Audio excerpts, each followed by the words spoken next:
Hello guys, welcome back. So ఈ వీడియోలో మనం కాంపోజిట్ టెక్స్ట్ గురించి తెలుసుకుందాం.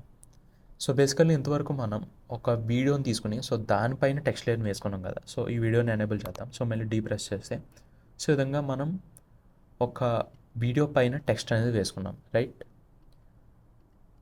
కానీ ఇప్పుడు నాకు ఈ టెక్స్ట్ ఏదైతే ఉందో అందులో లోపల నుంచి నాకు ఆ వీడియో కట్అవుట్ అనేది రావాలి. సో అటువంటిప్పుడు మనం ఏం చేస్తామంటే బేసికల్లీ వీడియోని పైన వేసుకుంటాం. సో దానికన్నా ముందు టెక్స్ట్ ఏదైతే ఉందో దాన్ని సెలెక్ట్ చేసుకుని టైటిల్, దాని ఇక్కడ నేను ఓన్లీ ఇవన్నీ తీస్తున్నాను అండ్ ఓన్లీ వెల్కమ్ అన్న టెక్స్ట్ మాత్రం ఉంచుతాను.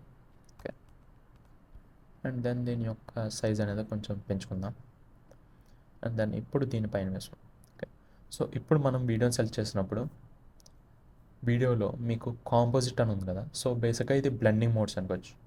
సో బ్లెండింగ్ మోడ్ నుంచి మనం డిఫరెంట్ సెలెక్ట్ చేసుకోవచ్చు. సో యాడ్ కన్నా సెలెక్ట్ చేసుకున్నాం, కింద ఉన్న టెక్స్ట్ కనిపిస్తుంది.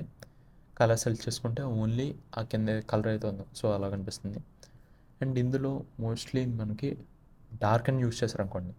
సో ఇప్పుడు నాకు కావాల్సిన ఎఫెక్ట్ వచ్చింది. ఆ వర్డ్స్ ఏదైతే ఉన్నాయో ఆ వర్డ్స్ లోపల నుంచి నాకు ఆ వెనకాల వీడియో ఏదైతే ఉందో అది మాత్రం కట్అవుట్ అయింది.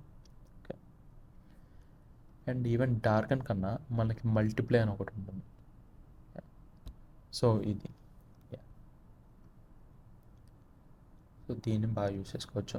అండ్ దెన్ మనకు కావాలంటే దీని ఒపాసిటీ చేంజ్ చేయొచ్చు. అండ్ ఇప్పుడు మనం టెక్స్ట్లోకి వెళ్ళి టెక్స్ట్ యొక్క కలర్ చేంజ్ చేసుకున్నాం. సో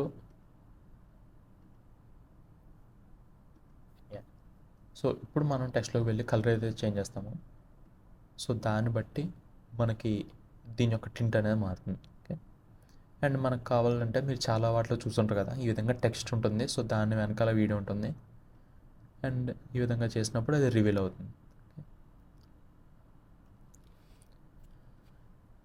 సో గైస్, ఇది కాంపోజిషన్ టెక్స్ట్ గురించి. So that's it for this video. See in the next one. Bye.